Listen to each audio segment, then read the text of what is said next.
안 추워? 아니 이거만 좀 받으면 되지. 안 추워. 자, 둘째 시간 시작합니다. 자, 16절 갑니다. 16절. 듣고 경노하게 하던 자가 누구냐? 모세를 따라 애굽에서 나온 자가 아니냐라고 그랬습니다. 자, 애굽에서 나온 자예요. 자, 애굽에서 나온 자를 지금 히브리서 3장에서는 여러 가지 단어로 지금 표현을 하고 있어요. 그 애굽에서 나온 그 자들은, 자, 첫째, 하나님을 경노케 한 자라는 표현도 나왔죠. 네. 그 다음에 미혹되어서 하나님의 길을 알지 못하는 자들이다라는 표현도 나왔어요. 그 다음에 순종치 아니하는 자들이다라는 표현도 나왔어요. 그 다음에 강야에 엎드러진 자들이라는 표현도 나왔어요. 그렇죠? 오늘 보면은. 네.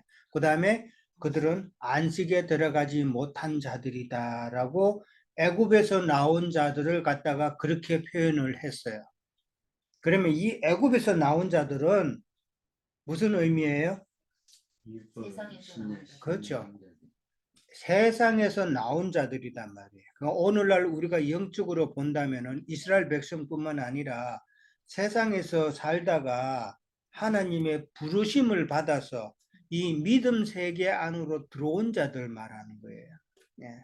그러니까 우리도 이게 온전한 믿음 생활을 하지 않으면은 애굽에서 나오는 자들이 될 수가 있는 것이죠. 예. 이걸 우리는 먼저 생각해야 되고, 자, 듣고 경노하던 자, 아까 이야기했죠? 하나님을 경노케 하는 자들이 바로 애굽에서 나온 자들인데, 그 애굽에서 나온 자들을 갖다가 오늘날에 그 사도들의 가르침을 배반하고 율법으로 되돌아가려고 하는 그 자들을 같이 빗대어서 이야기한다라고 그랬어요. 그러니까 오늘날 우리로 이제 보자면은 세상에서 나와서 신앙생활을 하지만은 초보에 더해 붙잡혀서 완전한 대로 나아가지 않는 자는 신앙이 퇴보한다는 이야기죠. 네. 그래서 신앙이 퇴보하면은 하나님의 진노를 받을 수밖에 없고, 하나님의 진노를 받으면은 안식에 들어가지 못한다는 이 연결을 이해를 해야 돼요. 오늘날 많은 사람들이 예배당 생활을 하면서 구원받았다라고 그렇게 생각을 해요. 많은 사람이 그랬죠. 우리도 그렇죠. 근데 이게 무엇에 근거하냐면은 사실은 이스라엘 백성들의 선민 사상이단 말이에요. 이스라엘 백성들은 하나님의 백성이기 때문에, 우리는 하나님이 선민이기 때문에 우리는 다 하나님의 나라에 들어간다라고 생각하는 그 생각이란 말이에요. 그 생각이 오늘날 자기 예배당에 나와서 신앙생활하면은 당신은 다 지금 천국 갈 것이다 라고 하는 그런 사상이단 말이에요. 그게 선민 사상에 근거해서 그런 교리가 나온 거예요. 네. 근데 우리가 성경을 읽으면서도 보지만은 계속 우리는 완전한 대로 나가야 된다는 것을 성경은 이야기하고 있다는 건 우리는 창세기를 통해서 다 배웠잖아요. 그렇죠? 아브라함의 그 믿음의 여정을 우리는 다 알잖아요. 그렇죠? 네. 아브라함이 처음부터 잘 순종하고 처음부터 완벽한 사람이 절대 아니잖아요. 그렇죠? 네. 아브라함의 믿음의 여정처럼 우리도 그 여정을 지나간다라는 것을 이해를 하셔야 되는 거예요. 그러니까 성경에서 말하는 것은 초보에 더해서 벗어나서 이제는 영과 진리의 말씀으로 양육받아서 혼의 구원을 온전히 이루가라는 것이 늘 성경에서 이야기하는 그 포인트단 말이에요. 그거는 하나님께서 중요한 사실이기 때문에 사실 다 말씀 가운데서 다 숨겨 놓으셨어. 그렇죠? 다 숨겨 놓았단 말이에요, 사실은. 그리고 교리가 지금 많이 나오는데 이 바깥으로 드러난, 문자적으로 드러난 것은 하나님께서 내놓으셨단 말이에요. 그러나 실제로 중요한 것은 감춰놨죠. 예수님께서 유대인들에게 말씀을 전가할 때는 로고스의 말씀으로 전했죠. 그렇죠? 많은 사람에게 말씀을 전했지만은 그 사람들이 무슨 뜻인지는 몰랐잖아요. 근데 예수님은 제자들에게는 베다니 마을에서 풀어서 설명해 줬잖아요. 그렇죠? 풀어서 설명해 주는 것이 귀한 것이단 말이에요. 예. 이 풀어서 설명해 주는 말씀을 듣고 하나님의 말씀을 깨달아야 되는데 로고스의 말씀만 가지고 사랑하라 그러니까 그걸 갖다 문자적으로 이웃 사랑해야 되는 줄 알고 자꾸 이웃 사람한테 선한 마음 가지고 사랑하려고 그러는데 그게 사랑이 돼요? 예. 예수님이 하신 사랑이 참 사랑이잖아요. 진리의 마음을 풀어서 증거해 주는 거, 그 사람의 영혼을 살리는 거, 이것이 참 사랑이단 말이에요. 구제도 마찬가지에 있잖아요. 예.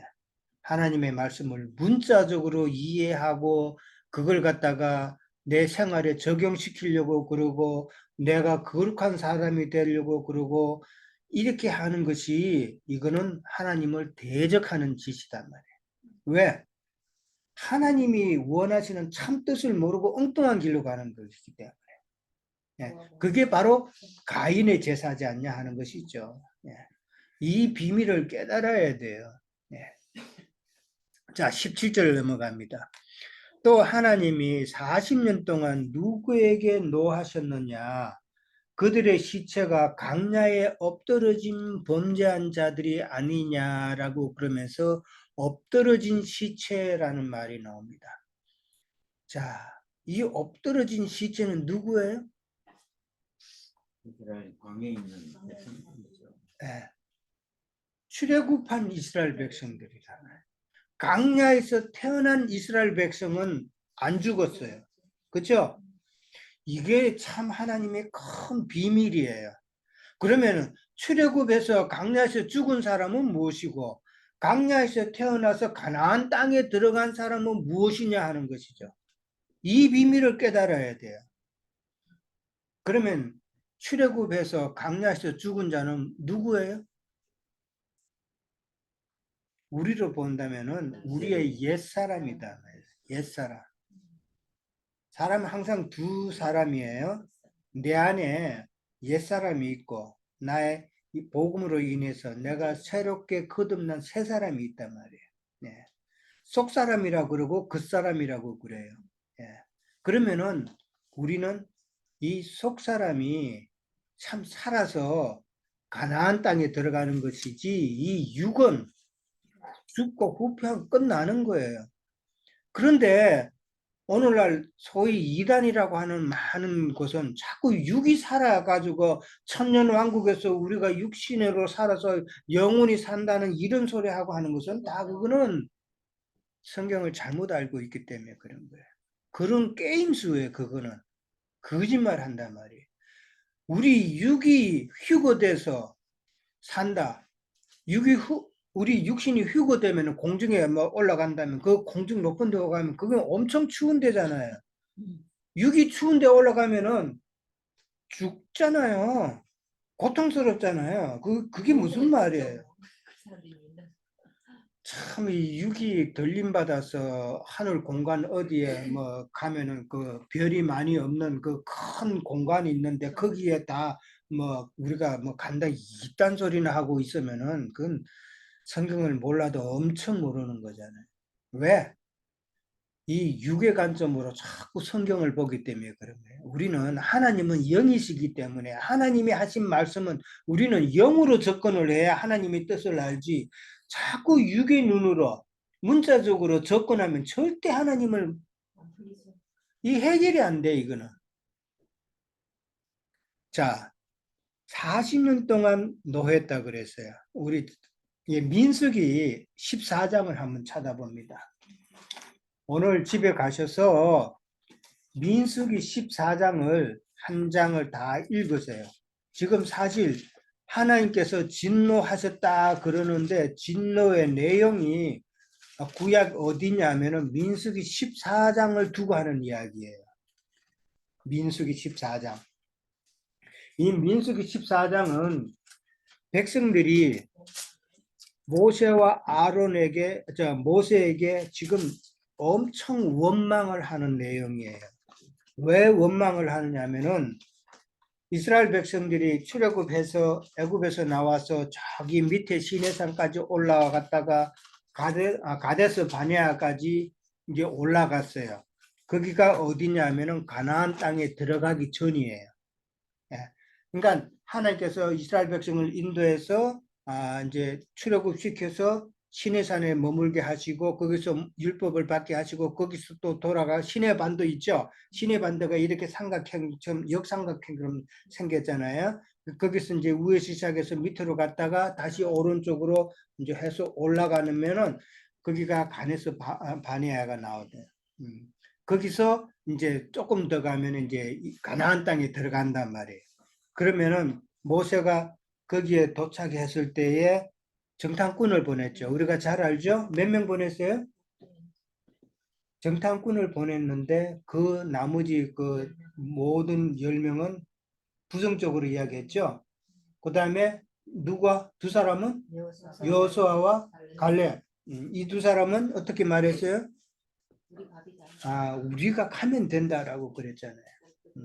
우리가 가면 된다고 그랬는데 나머지 10사람은 상당히 부정적으로 이야기를 했단 말이에요. 그랬을 때 그 말을 들었을 때 이스라엘 백성들이 통곡을 하면서 원망을 했단 말이에요.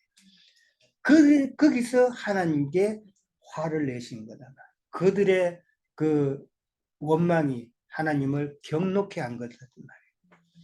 자, 근데 40년 동안 노했다 그랬어요. 왜 이 40년 동안 하나님께서 기간을 정하셨는가 하는 그 실마리가 민수기 14장에 나와요. 14장 34절에 봅니다. 가데스 지역을 정탐할 때에 몇 날을 정탐했는가를 우리가 봐야 돼요. 34절 봅니다. 너희는 그 땅을 정탐한 날 수인 40일의 하루를 1년으로 쳐서 그 40년간 너희의 제약을 담당할지니 라고 나오죠. 정탐한 기간이 며칠? 40일이란 말이에요. 40일인데 하루를 1년으로 해서 너희가 40년을 지금 대가 치르는 것이죠. 이 40이라는 것은 진노의 기간이다 말이에요. 아셨죠? 왜 40년이 되는지? 그러니까 가데스 바네아 거기서부터 계속 이스라엘의 진이 왔던 길 또 가고 왔던 길 또 가고 광야에서 계속 헤매죠. 그게 몇 번을 머무는 곳이 있죠. 42곳이죠. 그 머무는 곳이 있단 말이에요. 계속 이렇게 왔다 갔다 한단 말이에요. 그게 진노의 기간이다라고 민수기 14장에서는 그렇게 나와 있어요. 그 다음에 이제 14장 29절에도 한번 봅니다. 29절에도 보면은 그 시체라는 말이 이제 나옵니다. 여기서 이제 인용을 한 거예요. 민수기 14장에서. 성경에서 보면은 신약을 보면은 다 구약을 갖다가 인용하는 부분이 많이 나오죠.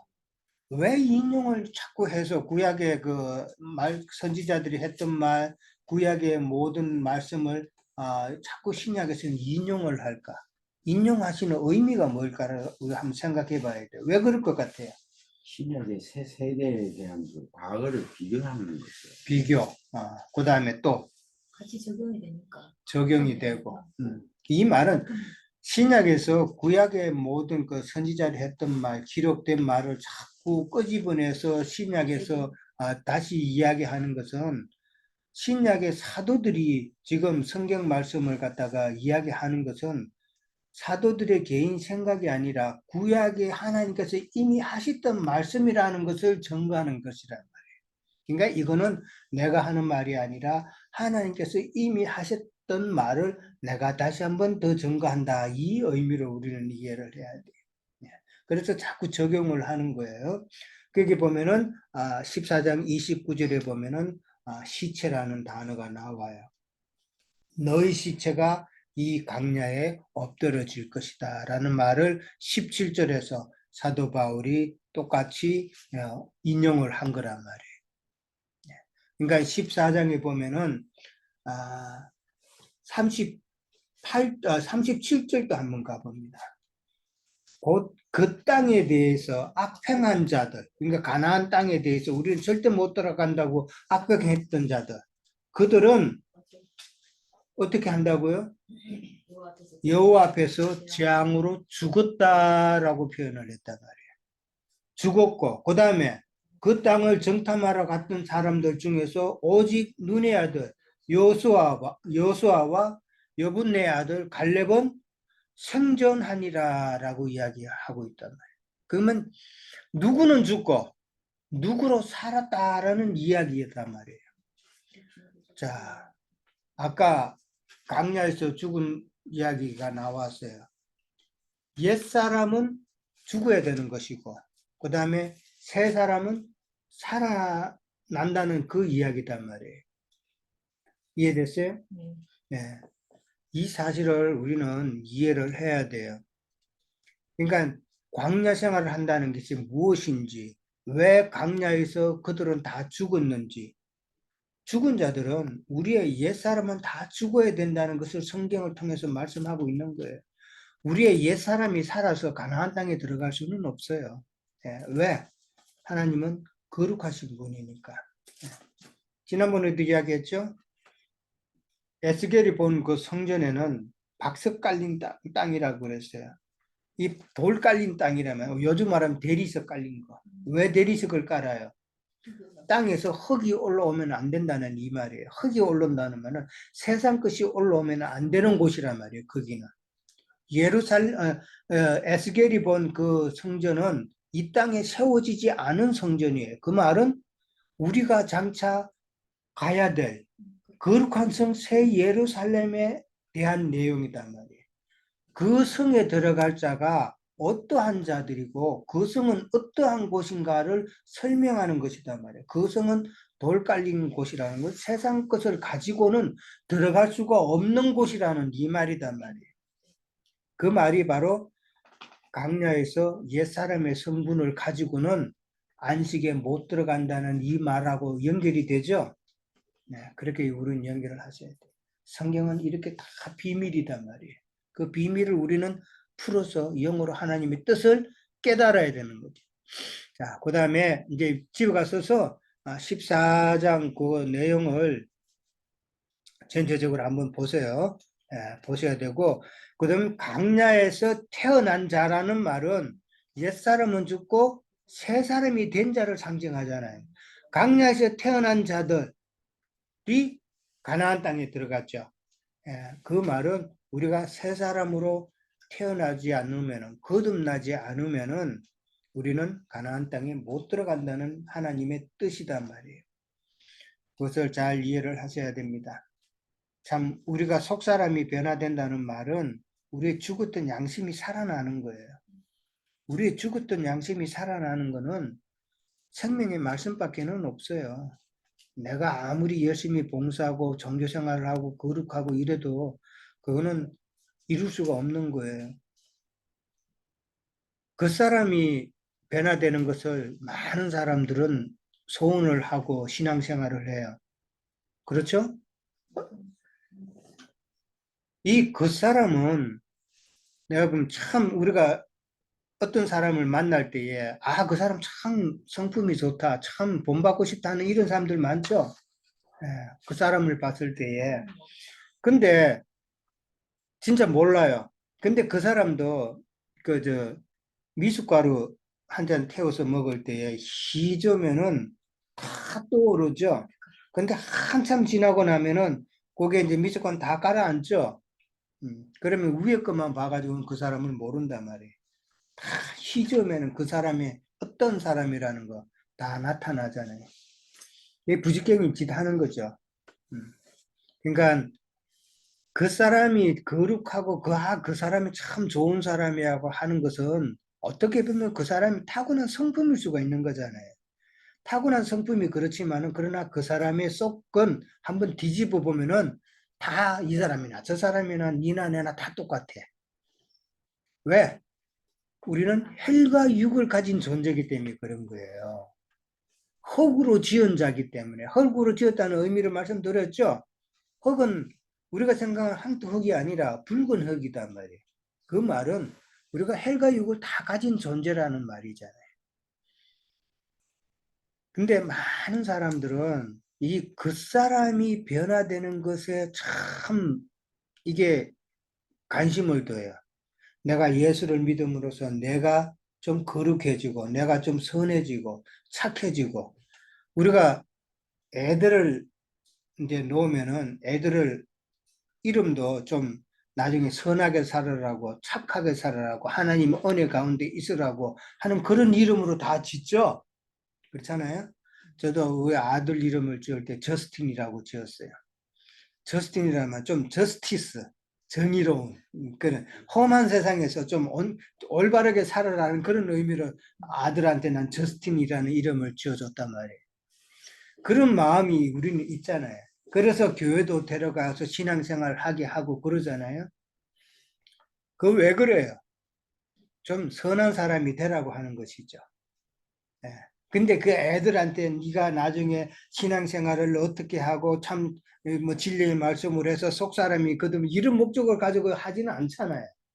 예. 일단은 그 사람이 착하고 좀 선하고 뭐 이런 목적으로 애를 교회를 데리고 가고 그랬잖아요.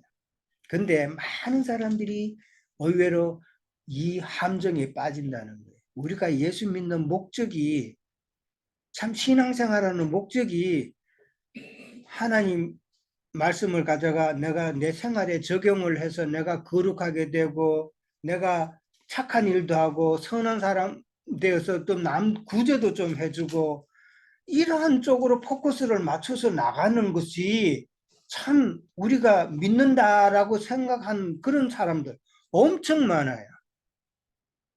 여기 수잔자매가 얼마 전에 뭐 전도했던 사람이 그것도 말씀을 하나 보내줬더니만은 우리하고는 자기하고는 노선이 다르대. 당연히 노선이 다르죠. 그러면 그 사람이 무슨 말이냐면 나는 종교인이라는 뜻이잖아요. 나는 종교인으로서 거룩하게 하나님도 섬기면서 세상적으로도 좀 내가 착하게도 살고 구제도 하고 내 있는 거 가지고 선도 베풀면서 하나님 보시기에 좋은 그런 종교인으로 살겠다는 말이잖아요. 근데 종교인은 하나님을 대적하는 것이라는 걸 절대로 깨달아야 돼요. 유대인들이 왜 예수를 죽였어요? 그들의 종교성 때문에 예수를 죽였단 말이에요.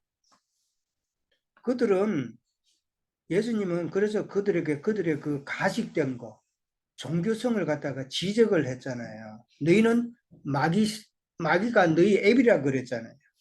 마귀 새끼란 말이에요. 그럼 너희들은 지금 그런 생활을 하면은 지옥불에 마귀와 함께 불못에 떨어질 자들이라는 이야기잖아요. 근데 참 많은 사람이 이 함정에 빠져 있어요. 그게 마귀가 거짓말하는 자라 그랬잖아요. 거짓의 아비가 마귀잖아요. 많은 믿는 자들에게 거짓의 영을 뿌려놨기 때문에 많은 사람들이 그게 온전한 길인 줄 알고 많은 사람이 우리가 말씀 전하다 보면 그런 말씀 그런 이야기를 하는 사람이 있어요. 그러면은 그 많은 사람들이 뭐 큰 교회 가면은 몇십만 명이 그냥 교회 가고 몇만 명이 교회 가고 뭐 몇천 명이 가는 그 교회 그 사람들이 다 잘못됐다는 말이냐 이렇게 반문을 하죠. 잘못된 거예요. 잘못됐단 말이에요. 예수님께서 말씀하시잖아요. 넓은 길과 좁은 길이 있잖아요. 넓은 길로 가는 자들은 많으나 좁은 길로 가는 자는 그 수가 심히 적다라고 그랬잖아요. 적다라는 그 말은 거의 부정이에요. 거의 없다는 말이에요. 이 말 뜻을 우리는 잘 이해를 해야 됩니다. 참, 이 함정에 빠지지 않은 게 함정에 빠지면은 왜 함정에 빠져요? 사냥하는데 함정 만들어 놓죠? 트랩을 만들어 놓잖아요. 왜? 잡아서 먹으려고 그러잖아요. 마귀가 함정 그렇게 쳐놓은 거는 잡아 먹으려고 그런단 말이야. 이 사실을 우리는 잘 깨달아야 돼. 18절 갑니다. 또 하나님이 누구에게 맹세하사 그의 안식에 들어오지 못하게 하셨느냐. 그 순종치 아니하던 자들이 아니냐라고 했어요. 아까 애굽에서 나온 자들 표현 중에 하나가 순종치 아니하는 자들이라고 그랬어요. 이 순종치 않는 거, 불순종, 이거는 불신앙의 정점이에요. 참 민수기 14장 24절에 보면은 아까 민수기 봤는데 23절에 보면은 뭐라고 또 표현이 되어 있냐면은 또 나를 멸시하는 사람이라고 그렇게 표현을 해놨어요. 순종하지 않는 자는 하나님을 멸시하는 자들이다. 자식이 아버지의 말을 순종해야 되는데 아버지의 말을 순종치 않으면은 대들면은 그 아버지를 멸시하는 거죠. 이런 관계단 말이에요. 그런 관계는 참 하나님의 진노를 피할 수가 없다. 자, 그 다음에 19절 넘어갑니다. 이로 보건대 그들이 믿지 아니함으로 능히 들어가지 못한 것이라 라고 다시 이야기합니다. 그러니까 순종치 아니하는 자, 그 다음에 믿지 아니함으로 믿지 아니하는 자 같은 의미죠. 그렇죠? 그러니까 이거는 믿는다는 거하고 순종한다는 것은 같이 들어가는 거예요. 믿는다는 뜻은 내가 하나님을 순종한다는 그런 의미단 말이에요. 근데 불순종하는 것은 내가 믿지 않는다는 그런 의미단 말이에요. 로마서 1장 5절에 가면은 내가 믿어 순종하게 하느니라고 그랬대요. 믿음하고 순종을 같이 묶어놨단 말이에요. 그러니까 믿는다는 것은 곧 내가 하나님의 말씀에 순종한다라는 그런 의미단 말이에요. 자, 이로보건대 시편 95편을 인용해서 볼 때에 그러니까 우리가 하나님께로 참 인내하면서 그러니까 인용을 했잖아요. 안식에 들어가야 된다는 그 시편 95편의 말을 인용하여 볼 때에 우리는 참 불순종함으로 우리는 안식에 들어가지 못하면 안 된다라는 것을 이제 이야기하고 있는데, 자, 안식의 처소는 결국은 어디예요? 그리스도. 이제 예수 그리스도지만은 이스라엘 백성이 볼 때 안식의 처소는 가나안 땅이죠. 예, 가나안 땅은 근데 뭐 하는 곳이에요, 사실은? 전쟁하는 곳이란 말이에요. 네. 가나안 땅에 들어왔지만은 아까도 그래서 내가 비유로 말씀드린 거예요. 가나안 땅에 들어왔지만 우리가 진리의 복음 안에 들어왔지만은 우리의 삶 가운데서는 늘 전쟁의 삶이다라는 거. 그래서 우리에게 환난도 주시고 여러 가지 어려운 때도 주시고 번민도 주시고 이러한 과정을 하나님께서 다 거치게 하신다. 가나안 땅을 정복하는 것은 내가 전쟁함으로써 그 땅을 쟁취해야 그 땅이 나에게는 그만큼 귀한 것이다 이 말이라는 거예요. 그러니까 왜 가나안 땅이 전쟁하는 것인가를 깨달아야 된다는 거예요.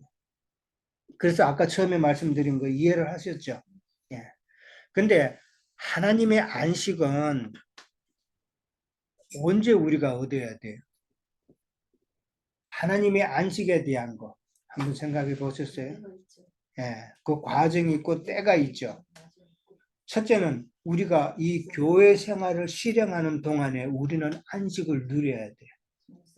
우리가 지금 이 신앙생활을 하면서 내 마음에 말씀으로 인해서 안식이 없다면은 그건 좀 문제죠.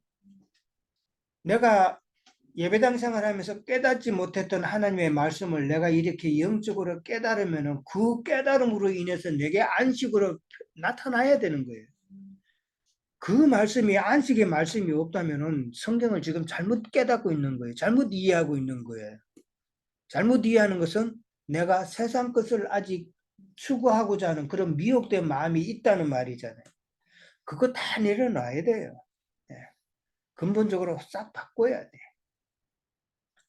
자, 그 다음에 이 교회 생활 가운데 있어야 되고, 그 다음에 또 우리가 언제 또 안식을 얻느냐 하면은 천년왕국 시대에 우리는 또 안식을 얻는 거예요. 그죠? 예. 우리가 영으로, 우리가 어떻게 안식을 얻어요? 구약의 믿음의 선진들이 지금 우리를 통해서 안식하고 있죠. 그렇죠? 이 말은 어려운 말이에요. 구약의 믿음의 선진들의 그 영이 신약에 우리에게 같이 함께 하심을 우리는 깨달아야 돼요. 우리 또한 마찬가지로 다가올 천년왕국 시대에 그 백성들에게 우리의 영이 함께 거하는 거예요. 이게 우리가 안식을 누리는 것이죠. 예. 이게 참 깨달아야 되는 것이고, 그 다음에 마지막으로는 거룩한 성 새 예루살렘에 우리가 들어가서 그 누리는 그 안식이 참 안식이죠. 예. 이게 안식에 있어서는 우리는 세 단계가 있다라는 것을 한번 기억을 하시고, 근데 두 번째와 세 번째 그 안식의 단계에 들어가려면은 바로 우리가 이 땅에서 헬과 육을 몸을 입고 믿음 생활하는 이 땅에서 우리가 안식을 반드시 누려야 되죠. 이 땅에서 우리가 믿음 생활하면서 이게 안식을 누리지 못하면은 두 번째, 세 번째에서 안식을 누릴 수가 없다는 사실 또한 이해를 하셔야 돼요. 이 땅에서 우리가 하나님의 말씀으로 해서 교회를 통해서 교회가 천국이라 하는 사실을 우리가 깨닫지 못하면은 내가 나중에 천국 간다는 생각 위험하다는 말이에요. 네.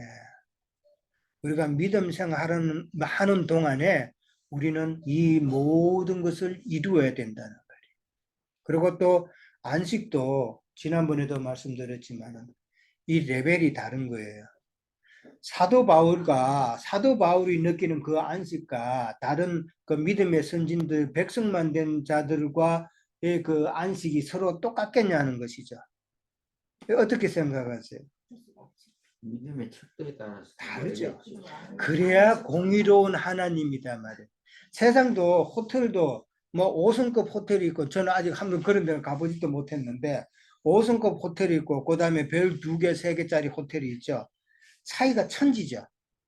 근데 요즘은 원래 호텔은 5성급이 최고인데 이 세상에는 그 7성급이라는 호텔이 있다는 거예요. 근데 원래는 5성급이 맥시멈인데 5성급이라고 불러주기에는 너무 아까워서 이제 가칭으로 7성급 호텔이 뭐 이 세상에는 7군데가 있대요. 7군데가 있는데 그 중에 한 곳이 서울에도 있다고 그래요. 요번에 그 사우디의 그 왕세자가 와서 그 스위트 룸에 그 묵었는데 돈이 어마어마하죠? 하루 묵는데? 어마어마. 예, 막 그거 어마어마하단 말이에요. 그러니까 그런 스위트 룸에서 느끼는 그 안식과 별 2개, 3개짜리 호텔에서 묵는 그 안식이 레벨이 같겠냐 하는 말이죠.